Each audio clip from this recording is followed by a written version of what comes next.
इस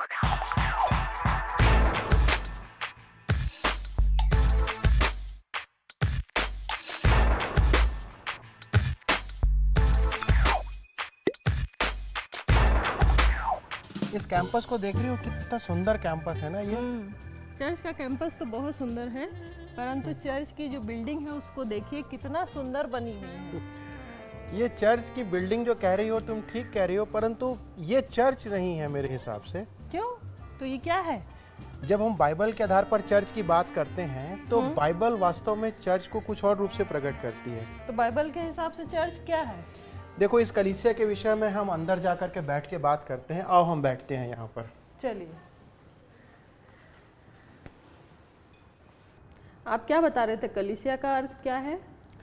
जब हम कलीसिया की बात यहाँ पर करते हैं तो यहाँ पर बाइबल के अंदर जो कलीसिया है इस बात को प्रकट करता है कि एक ऐसा समूह जो कि परमेश्वर ने अपने लिए अलग किया है। और वही बात हमको बाइबल बार बार बताती है कि परमेश्वर ने जिस प्रकार इज़राइल को अपने लिए अलग किया और इज़राइल को अलग करके अपने लिए एक समूह या एक राष्ट्र बनाया, यहाँ पर हम इस बात को देखते हैं कि ये कलीसिया या इक्लीसिया जो है इसी बात को प्रकट करती है कि वो लोग जो कि संसार से अलग किए गए हैं। तो यहाँ पर ये बात महत्व आती है जब हम इफिसी 2 उसके 19 को पढ़ते हैं। मगर यहाँ पर एक बात जानना जरूरी है कि जब हम इक्लीसिया की बात करते हैं तो इसके अंदर कुछ विशेषता है।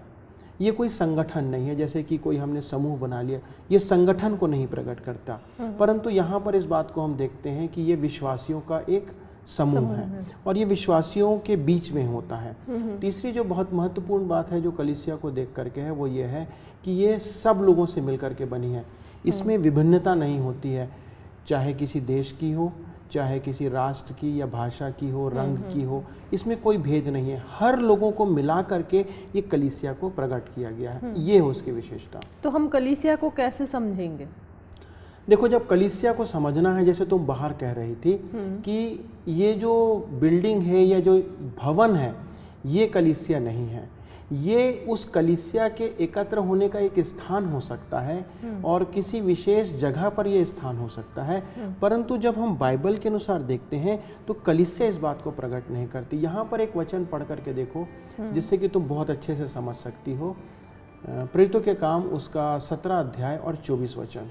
यहाँ ऐसा लिखा है, जिस परमेश्वर ने पृथ्वी और उसकी सब वस्तुओं को बनाया, वह स्वर्ग और पृथ्वी का स्वामी होकर हाथ के बनाए हुए मंदिरों में नहीं रहता। जब इस वचन को हम पढ़ते हैं तो ये बात हमको समझ में आती है कि जिस परमेश्वर ने स्वर्ग पृथ्वी को बनाया वो हाथ के बनाए हुए मंदिरों में नहीं रहता, परंतु वो निवास कहीं और करता है। तो वो कहाँ निवास करते हैं?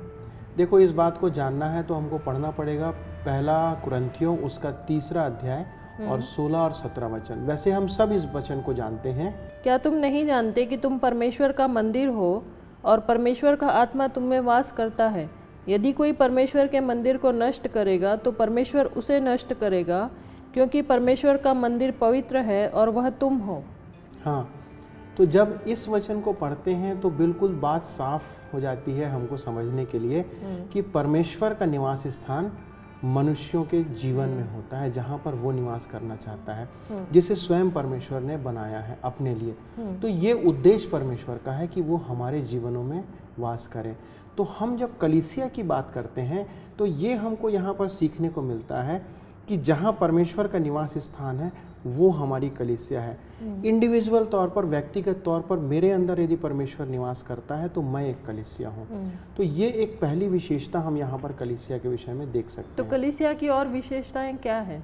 देखो, जब कलीसिया की विशेषता की हम बात करते हैं तो जैसा मैं बता रहा था कि ये विश्वासियों का समूह है जहाँ पर परमेश्वर वास करता है। मगर इसके लिए कुछ वचन हम यहाँ पर देखते हैं जो कि मैं तुमको बताता हूँ। पहला कुरिन्थी उसके 12 अध्याय को जब पढ़ते हैं उसके 12-13 के अंदर, तो वहाँ पर इस बात को प्रकट करता है कि कलीसिया के अंदर एकता होनी चाहिए। जितने लोग विश्वासी हैं उन लोगों के मध्य में एकता होनी चाहिए। फिर वो कहता है इफिसी के अंदर उसके 1 से 4 को पढ़ते हैं, वो कहता है कि एक दूसरे की सह लो। फिर वो कहता है कि उस कलीसिया का सिर मसीह है, अर्थात यदि उसका प्रमुख प्रभु यीशु मसीह नहीं है तो उस कलीसिया का कोई महत्व नहीं होगा। इस बात को हम इफिसी के अंदर पहले अध्याय में 21 से 23 में हम पढ़ सकते हैं। फिर हम यदि पढ़ते हैं इफिसी 5, उसके अंदर इस बात को रखता है 25 से 27 में कि ये जो कलीसिया है ये क्रिस्ट की अर्थात मसीह की दुल्हन है। तो ये बहुत सारी विशेषताएं हैं जो कि हम देख सकते हैं। एक और वचन यहाँ पर बहुत महत्वपूर्ण है, आप पढ़ करके देखो यहाँ पर मत्ती 18 उसका 20। यहाँ ऐसा लिखा है, क्योंकि जहाँ 2 या 3 मेरे नाम से इकट्ठा होते हैं वहाँ मैं उनके बीच में होता हूँ। तो एक और यहाँ पर हम कलीसिया की विशेषता देख सकते हैं कि वहाँ पर जहाँ पर उसके नाम से एकत्र होते हैं वो कलीसिया को प्रकट करता है, जहाँ पर परमेश्वर की उपस्थिति होती है। तो ये बताइए कि कलीसिया प्रारंभ कैसे हुई? कलीसिया प्रभु यीशु मसीह के वचन के आधार पे प्रारंभ हुई। जब प्रभु यीशु मसीह ने पतरस से कहा कि तू पतरस है, तू चट्टान है और मैं तुझ पर अपनी कलीसिया बनाऊंगा, तो वहाँ पर हम जब देखते हैं मत्ती 16:18 के अंदर वो कहता है कि उस विश्वास के आधार पर जो पतरस ने प्रभु यीशु मसीह पर किया था, उसके आधार पर इस कलीसिया को बनाने का वादा प्रभु यीशु मसीह ने किया। मगर हम पुराने नियम में देखते हैं, जैसा मैं कह रहा था, कि परमेश्वर ने अपने लिए अपने लोगों को अलग करके रखा है, क्योंकि परमेश्वर ये प्रकट करना चाहता है कि मेरे ये लोग जो हैं वो किस प्रकार से दूसरे लोगों से जो अविश्वासी हैं उनसे अलग हैं। मगर हम नए नियम में जब आते हैं तो हम देखते हैं प्रेरितों के काम की पुस्तक के अंदर, वहाँ पर हम पेंतीकोस्ट के दिन देखते हैं, जिस दिन पवित्र आत्मा का आगमन हुआ। तो पवित्र आत्मा के उतरने के साथ ही हम देखते हैं कि वहाँ पर पवित्र आत्मा जैसे ही चेलों के ऊपर उतरा, वो अन्य अन्य भाषा बोलने लगे। और वो पेंतीकोस्ट का दिन था जिस दिन हम देखते हैं कि कलीसिया प्रारंभ होती है। और उसके बाद वो आत्मा से भर करके जब वो प्रचार करते हैं तो वहाँ देखते हैं हम कि 3000 लोग जो हैं वो मन फिराते हैं, बपतिस्मा लेते हैं और उस कलीसिया में शामिल हो जाते हैं। तो ये प्रारंभ उस समय हुआ जब पवित्र आत्मा का आगमन हुआ पेंतीकोस्ट के दिन में, और इस पवित्र आत्मा की सामर्थ्य के साथ, उसकी उपस्थिति के साथ जो लोग पवित्र आत्मा में हो करके एकत्र होते हैं वो कलीसिया को प्रकट करते हैं। तो प्रारंभिक कलीसिया के कार्य क्या थे? जब हम कलीसिया की बात करते हैं तो इस बात पर भी हमको ध्यान करना आवश्यक है कि जब ये कलीसिया का प्रारंभ हुआ प्रथम शताब्दी में, तो उस समय कलीसिया जो थी वो कुछ विशेष तौर पे कार्य करती थी आत्मा के प्रभाव के अंदर। हम देखते हैं कि जो लोग थे वो प्रेरितों से शिक्षा पाने के लिए एकत्र होते थे। यदि हम प्रेरितों का काम 2 उसके 42 से आगे पढ़ते हैं तो ये सारी बात हमको वहाँ पर पढ़ने को मिलती है। लोग संगति रखते थे एक दूसरे के साथ, लोग आपस में अपना भोजन बांटते थे, एक साथ प्रार्थना करते थे और एक दूसरे के लिए वो समय व्यतीत करते थे, अपना समय देते थे दूसरों के साथ और समाज सेवा का काम करते थे। तो प्रारंभिक कलीसिया की तुलना में वर्तमान कलीसिया के क्या हाल हैं? देखो, जब हम प्रारंभिक कलीसिया के अनुसार हम आज की कलीसिया को देखेंगे तो आज की कलीसिया की भी आवश्यकताएं और उसके प्रारूप को वैसा ही होना चाहिए जैसे प्रथम शताब्दी की कलीसिया थी। तो जब हम कलीसिया को देखते हैं तो कलीसिया को हम इस रूप से ना देखें कि ये इतना बड़ा भवन है या इस प्रकार से सुंदर बना हुआ है। कलीसिया इस बात पर निर्भर करती है कि उसके अंदर जो लोग हैं, उस स्थान पर वास करने वाले, क्या वो उस सारी कलीसिया की जो आवश्यकताएं हैं या उसकी जो जिम्मेदारियां बेसिक, हाँ, जो उसकी आधारभूत जिम्मेदारियां हैं उसको वो पूरी कर रहे हैं कि नहीं कर रहे हैं। तो एक चीज़ बताइए कि कलीसिया की जिम्मेदारी या कलीसिया के कार्य क्या हैं?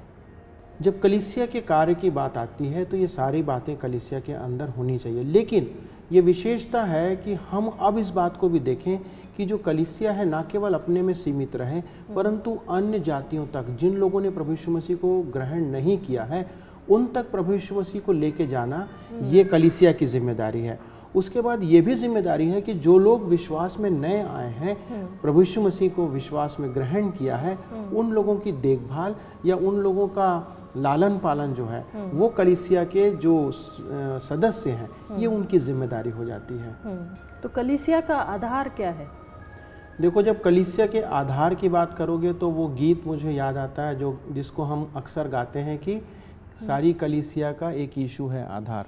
तो कलीसिया का आधार केवल प्रभु यीशु मसीह है, जिसने इस कलीसिया के लिए और इस कलीसिया के अंगों के लिए अपने जीवन को दिया है और उसने अपने लहू के द्वारा से इस कलीसिया को खरीदा है। तो ये कलीसिया का सिर, इसका मालिकाना हक वो सिर्फ प्रभु यीशु मसीह का है। जैसा हम देखते हैं वो प्रभु यीशु मसीह की दुल्हन भी है और प्रभु यीशु मसीह के द्वारा से तैयार भी की गई है। तो ये आधार जो है वो प्रभु यीशु मसीह है और जिसके लिए प्रभु यीशु मसीह कहते हैं, वचन कहता है कि ये वो कलीसिया है जिस पर अधोलोक के फाटक प्रबल नहीं होंगे। मगर इस कलीसिया की जब हम बात करते हैं तो इस कलीसिया के 3 महत्वपूर्ण स्तंभ हैं, और यदि ये 3 स्तंभ कलीसिया में नहीं है या किसी समूह में नहीं है तो हम उसको संपूर्ण कलीसिया के रूप में नहीं कह सकते। पहला स्तंभ है वो है परमेश्वर का वचन।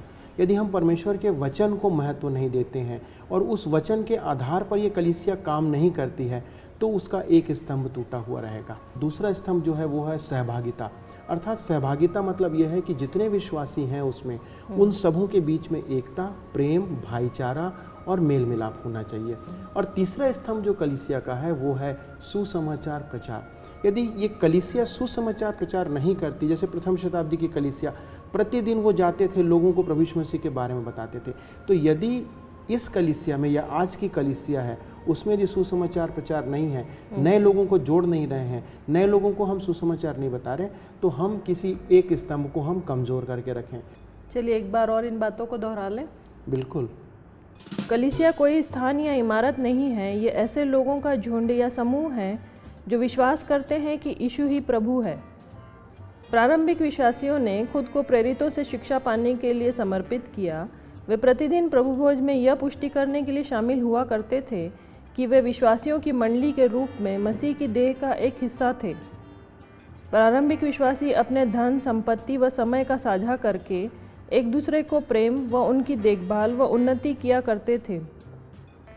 कलीसिया होने के नाते हमारी यह जिम्मेदारी है कि जो लोग अभी परमेश्वर के परिवार में जुड़ना बाकी हैं, हम उन लोगों पर परमेश्वर की भलाई प्रकट करें। तो ये है कलीसिया, चर्च या इक्लीसिया। और अब मैं सोचता हूँ कि जब तुम अगली बार चर्च बोलो या इस शब्द को इस्तेमाल करो तो भवन को नहीं परंतु उन समूह को सोच करके इस्तेमाल करना चाहिए। बिल्कुल ठीक है, चलो।